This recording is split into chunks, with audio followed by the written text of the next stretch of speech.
एक नई वीडियो में। और ये जो वीडियो होने वाला है ये है कानों में कंगना, जो कहानी है राजा राधिका रमण प्रसाद सिंह जी की। इसका हम कथानक देखेंगे, वाचन भी करेंगे और समीक्षा भी देखते हैं इसकी। तो ये एक सीरीज़ शुरू हुई थी हमने, और मैं जल्दी जल्दी चाह रहा हूँ कि इस सीरीज़ को मैं जल्दी जल्दी ख़त्म करूँ। उसके बाद हम अगली जो कड़ी होगी उसकी शुरुआत करेंगे। तो ये जो कहानियाँ हैं, मुझे लगता है कि छठी या सातवीं कहानी है ये। तो 21 कहानियाँ आपके सिलेबस में हैं, तो उनका हम बहुत अच्छे तरीके से वाचन भी कर रहे हैं। जो कुछ नोट्स बन रहे थे इसके वो भी देख रहे हैं हम।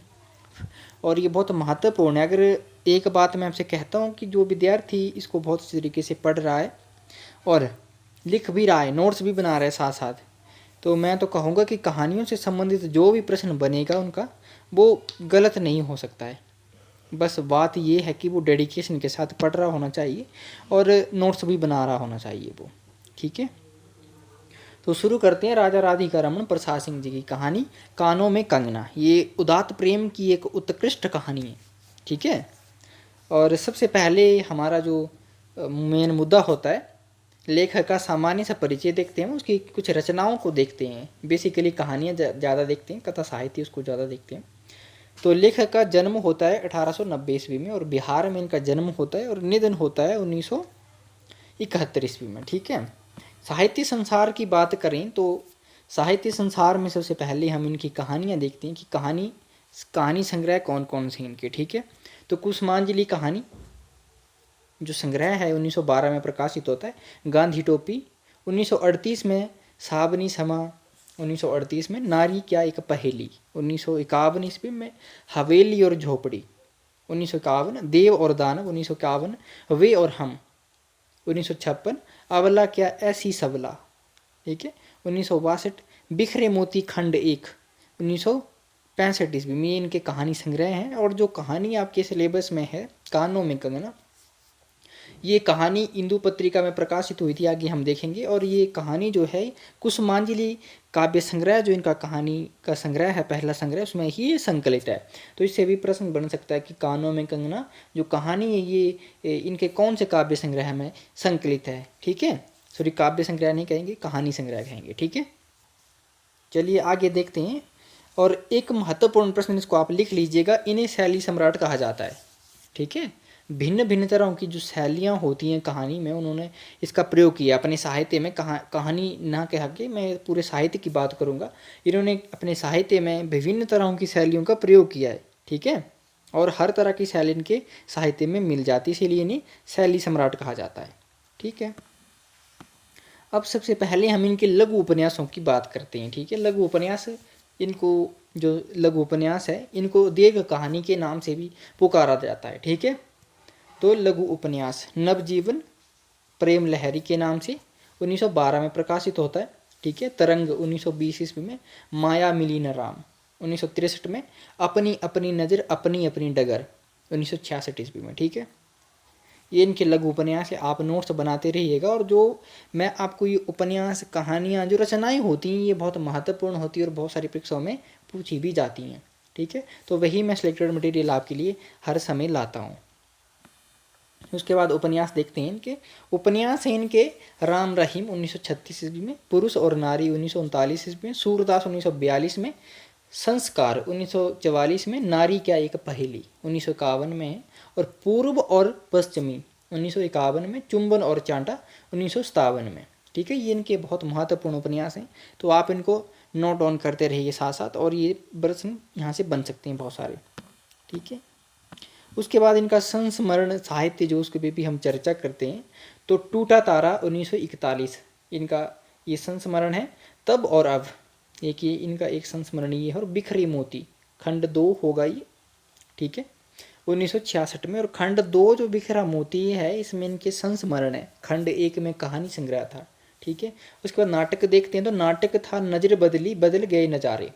ठीक है, इनका नाटक है 1961 में, नजर बदली बदल गए नज़ारे। ठीक है, उसके बाद ये मैंने आपको पहले भी बताया कि कानों में कंगना कहानी इंदु पत्रिका में प्रकाशित हुई तथा कुसुमांजलि काव्य संग्रह में संकलित है। ठीक है, तो इस तरह के प्रश्न बन सकते हैं कि कानों में कंगना कहानी कौन सी पत्रिका में प्रकाशित हुई।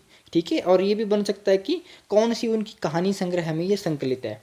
तो ये महत्वपूर्ण प्रश्न है और पिछले कई वर्षों से इस तरह के प्रश्न बन रहे हैं नेट की परीक्षा में। कथानक की बात कर लेते हैं, छोटी सी, बहुत ज़्यादा बात इसीलिए भी नहीं करेंगे क्योंकि हम इसका वाचन करते हैं कहानी का।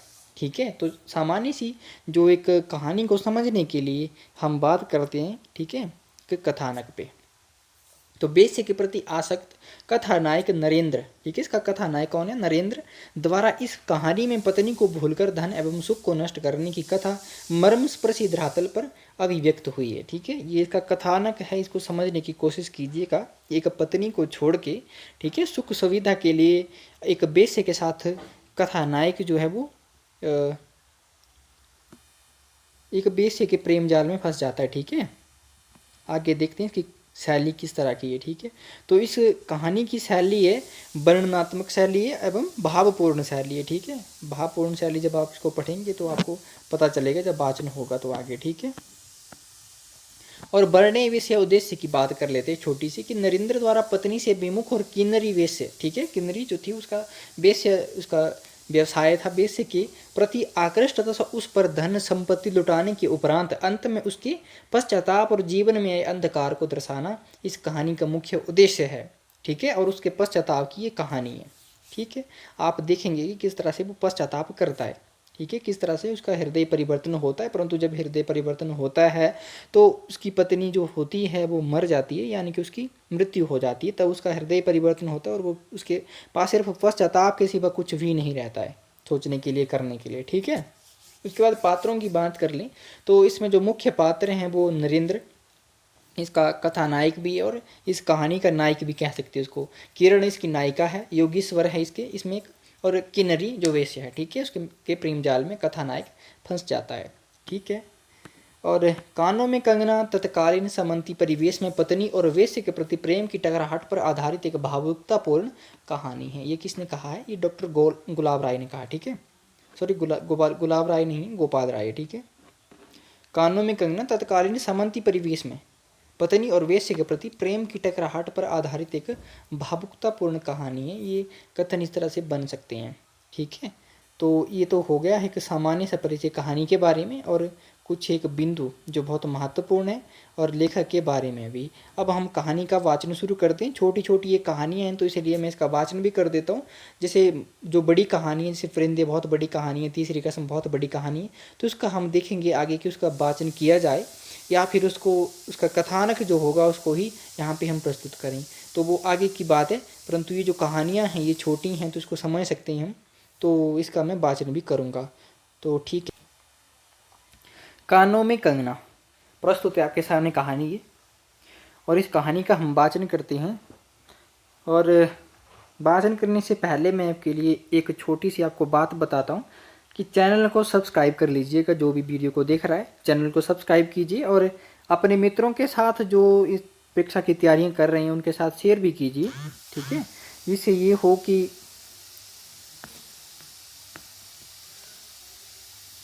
जिससे ये होगा कि मेरा मनोबल बढ़ेगा और आपके लिए मैं बहुत अच्छा कंटेंट लाने की कोशिश करूँगा।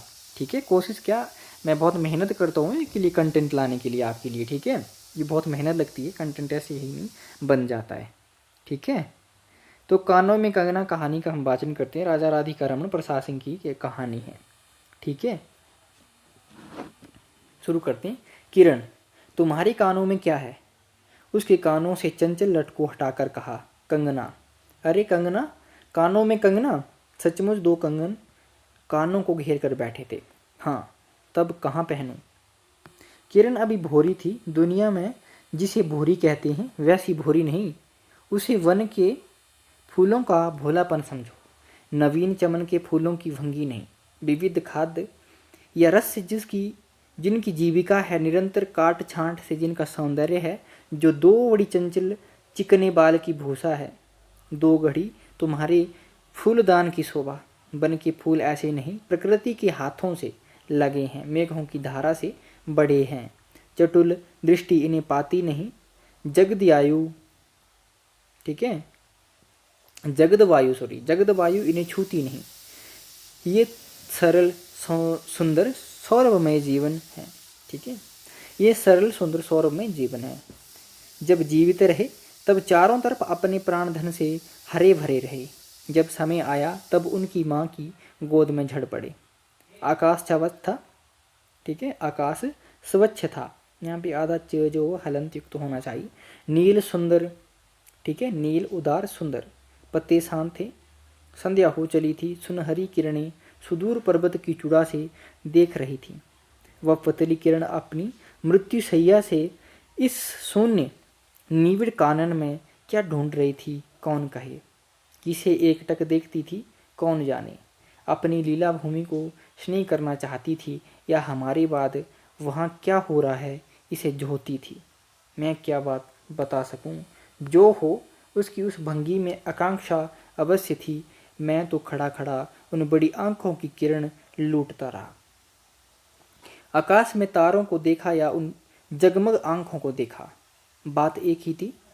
हम दूर से तारों के सुंदर शून्य झिकमिक को बार बार देखते हैं, लेकिन वह शशपंद निश्चेष्ट ज्योति सचमुच भावहीन है, या आप ही आप अपनी अंतर्लहरी से मस्त है।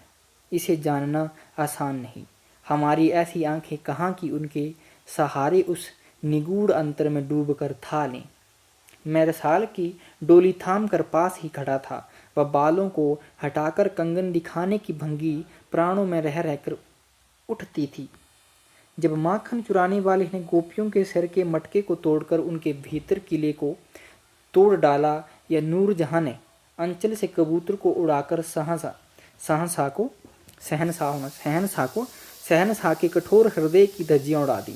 फिर नदी के किनारे बसंत वल्लभ रसाल पल्लवों की छाया में बैठी किसी अपरूप बालिका की ये सरल स्निग्ध भंगिमा एक मानव अंतर पर क्यों न दौड़े। किरण इन आंखों के सामने प्रतिदिन आती ही जाती थी।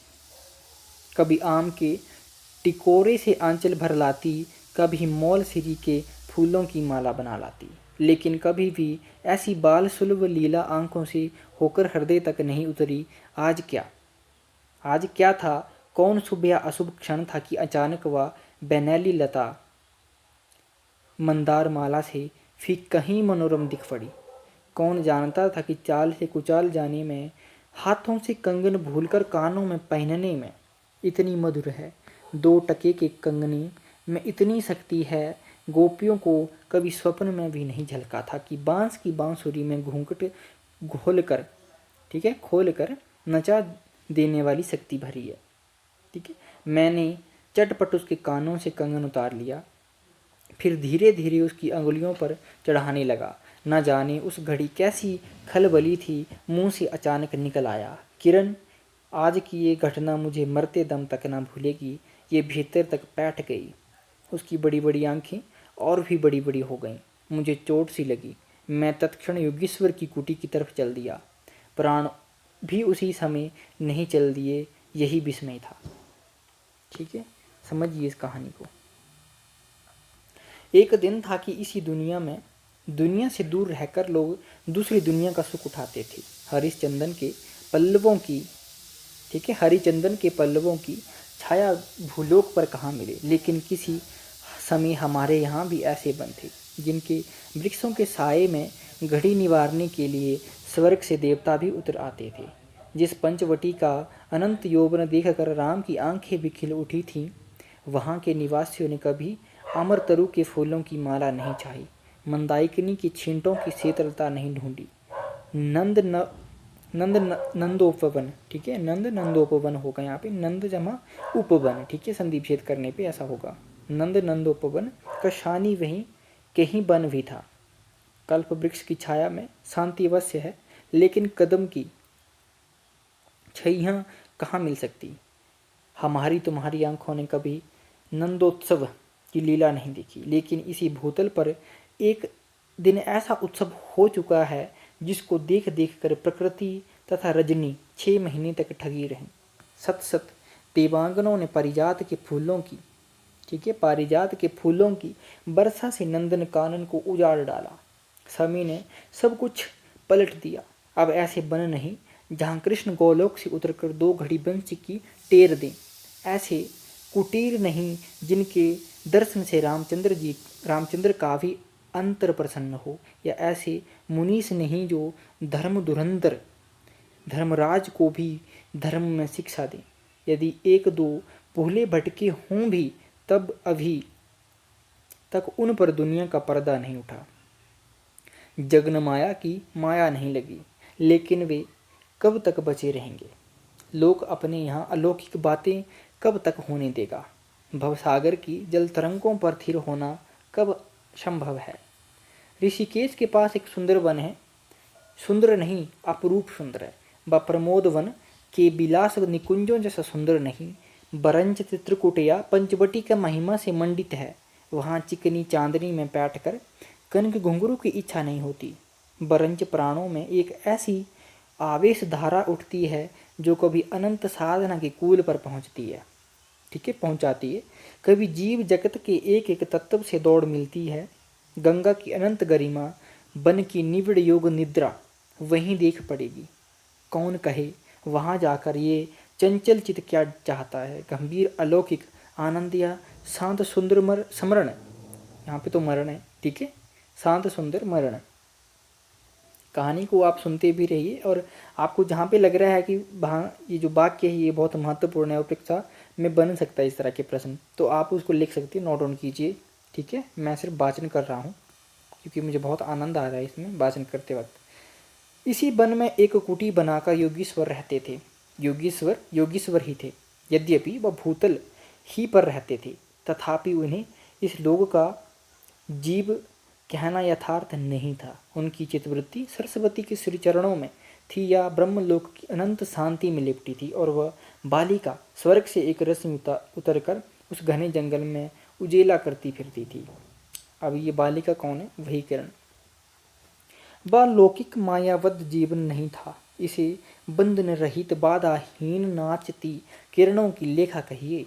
मानो निर्मुक्त चंचल मलय वायु फूल फूल कर डाली डाली पर डोलती फिरती हो, या कोई मूर्तिमान अमर संगीत बेरोक टोक हवा पर या जल की तरंग भंग पर नाच रहा हो।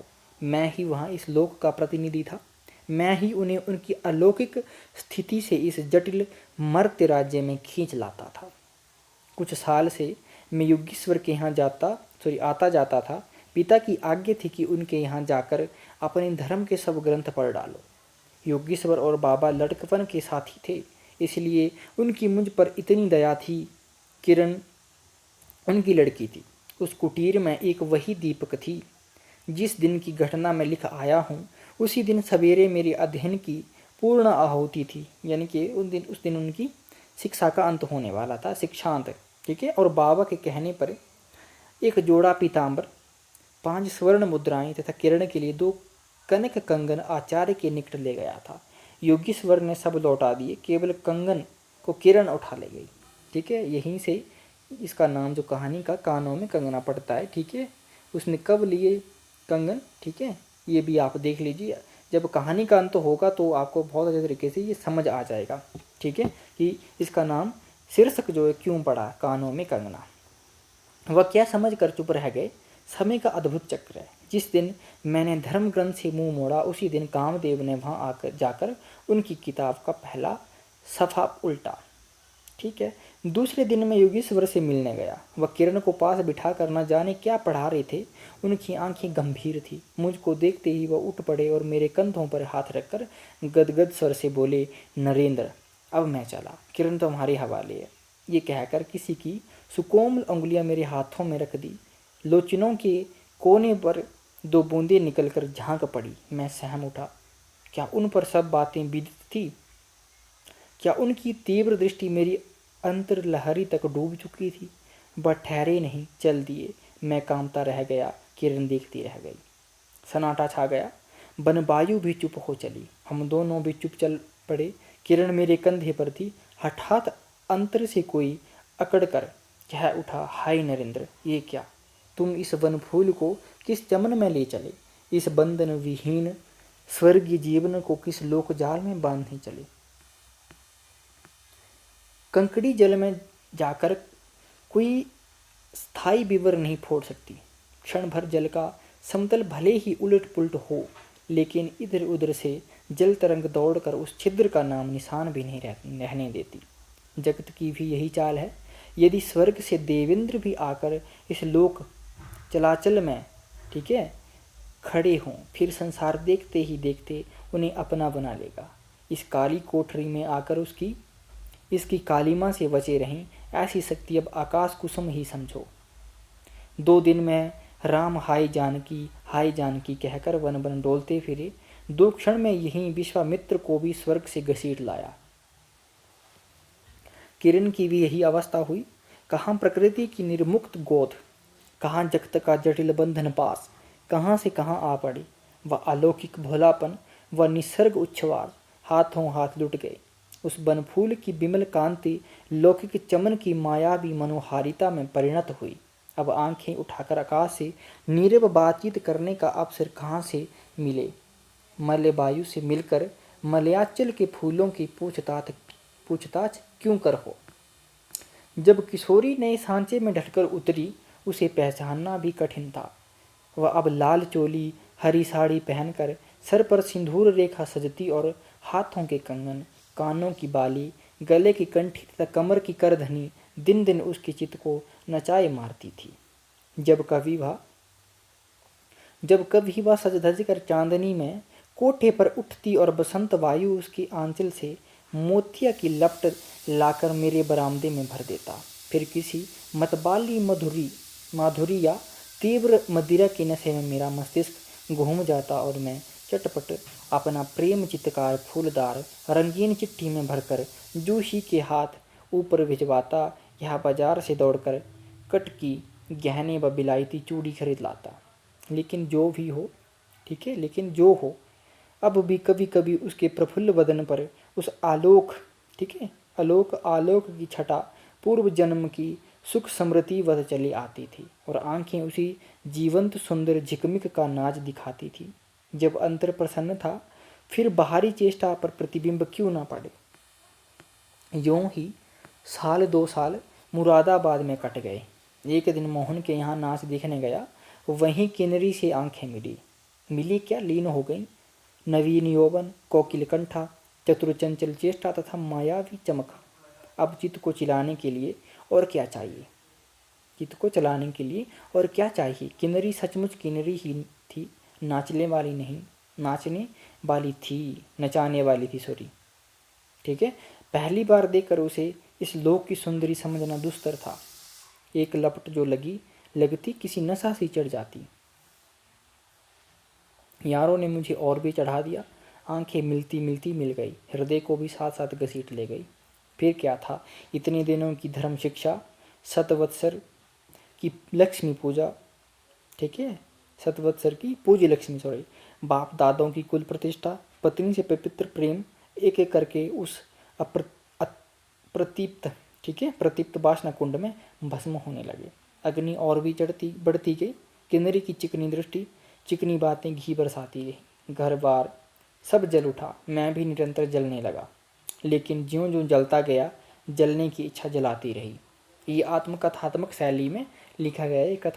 नायक जो है वो अपने संबंध में ये बातें कह रहा है। 5 महीने कट गए, नशा उतरा नहीं। बनारसी साड़ी, पारसी जैकेट, मोती का हार, कट की कर्णफूल, सब कुछ लाकर उस मायाकारी के अलकतक, ठीक है, अलतक हो गया, यहाँ पे अलकतक रंजित चरणों पर रखे। किरण हेमंत की मालती बनी थी, जिस पर एक फूल नहीं, एक पल्लव नहीं। घर की बधू क्या करती। जो अनंत सूत्र से बंधा था, जो अनंत जीवन का संगी था, वही हाथों हाथ पराये के हाथ बिक गया। फिर ये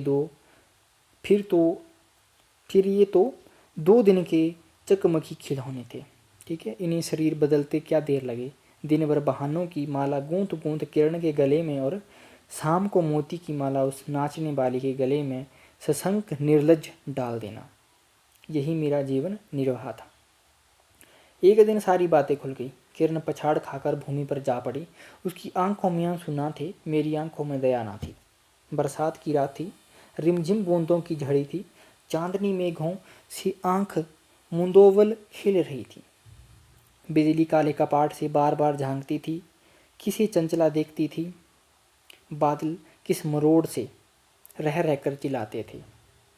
इन्हें सोचने का मुझे अवसर नहीं था। मैं तो किन्नरी के दरवाजे से हताश लौटा था।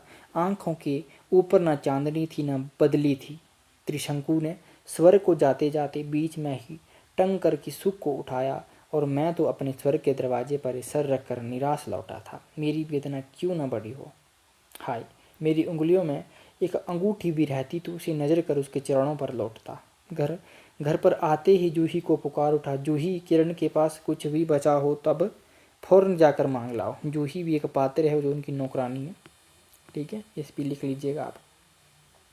ऊपर से कोई आवाज़ नहीं आई, केवल सर के ऊपर से एक काला बादल कालांत चित्कार से चिल्ला उठा। मेरा मस्तिष्क घूम गया।